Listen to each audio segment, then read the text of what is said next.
Where did I put that other screw? Ah, there it is.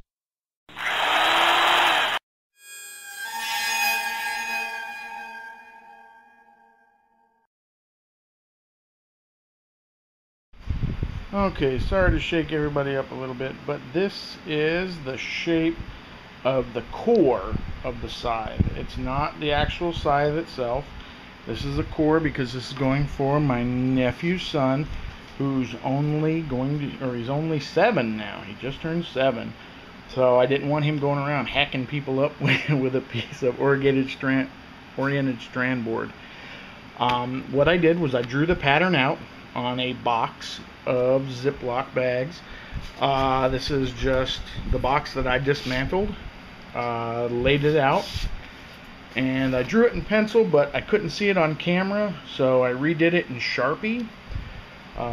What you do is you do that, and then I'm going to coat it with this. This is EVA foam, basically just a floor mat. So let me cut this out and we'll go from there. Okay, I cut the wood out and I tapered the edges. So you could do this if you wanted.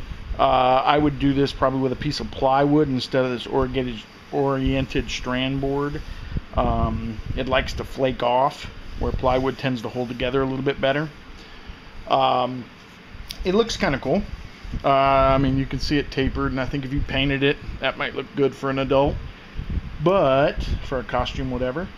But since this is for a 7-year-old, I tapered it, and then when I glue the wood to it, you're not going to see an abrupt drop off, so it's not going to look staggered. So that's what I have there. Now, this piece that I worked on earlier, I have to attach this to this. So how I'm going to do this is I have my oscillating tool. This is just another cheapy Harbor Freight tool. Get them on sale and then get them for the 20% coupon is cool. All it does is this part, this head vibrates, and if you look, this is a saw blade. They have different heads of these. They have sanding bits, stuff like that. This basically just vibrates, just like that. So what we're gonna do is, just like I made register marks here, I made very light register marks here.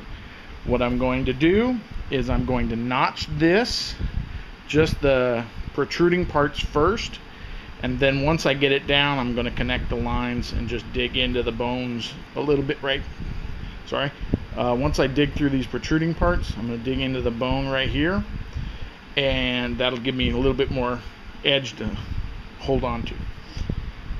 So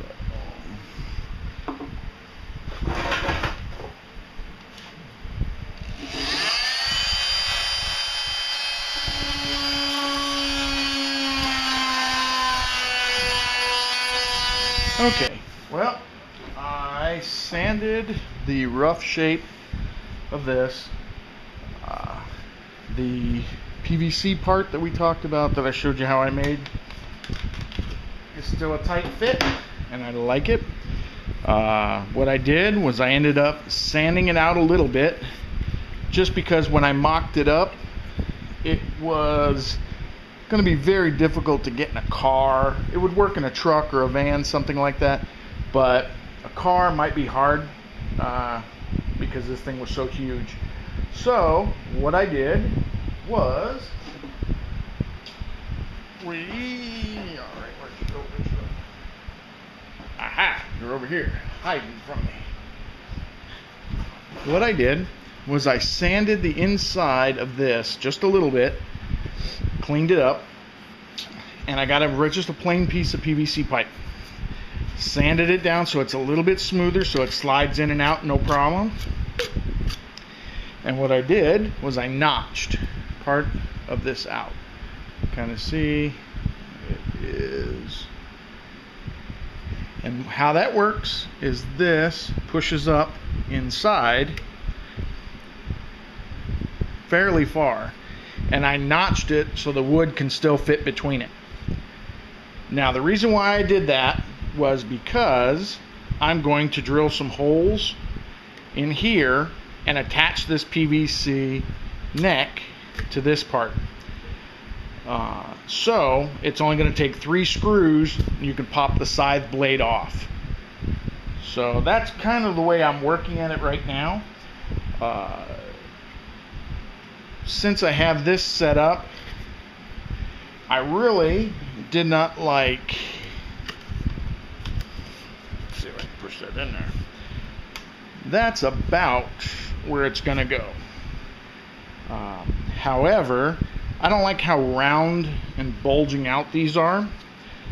So, back to the wonderful thing of PVC, we're going to heat it up and we're going to smush it. I believe that's the official phrase. You can see how far it sticks out right there. What we're going to do is we're going to crush this a little bit with some channel lock pliers and a heat gun. So we'll do that. That'll still leave me the ridges in there to do the liquid nails to hold it in place, but we'll go from there, and I think that will make it a little bit easier for me to hide the fact that this is a PVC fitting.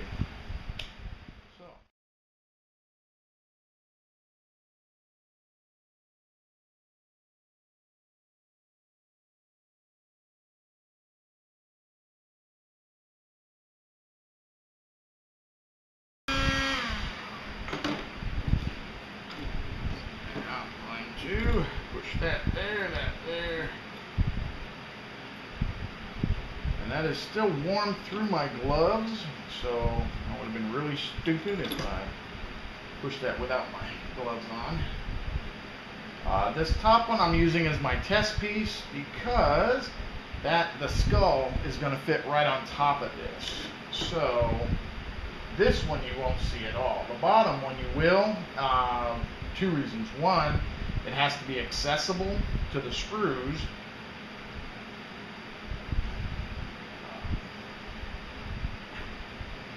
And it's going to also be below the skull. The skull is only going to cover this top little section.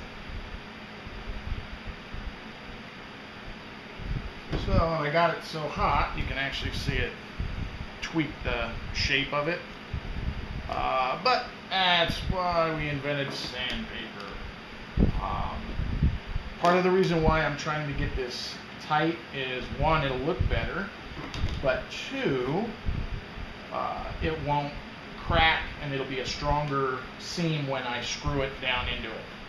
So what I want to do is I'm going to pre-drill the holes, and then I'm going to take it out. Everything's set the way I want it to.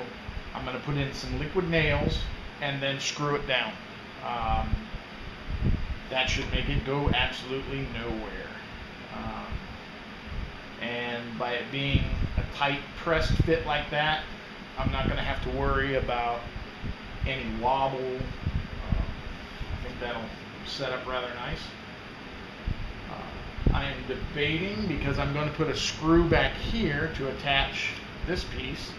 I'm going to screw through this top part to make sure it's solid on this plane, and I'm going to put 2 holes a little lower and screws to keep it wobbling this way. Okay, well, that last video got cut a little short because I fell blunder to a screw up. Basically, I ran out of memory on my video camera, so I finished off the bottom. I did the bottom just like I did the top. As you can see, they're both kind of smushed up, which is actually kind of neat looking. Makes it look almost like bone broken off, something along that lines. So I'm quite happy with just leaving it like that.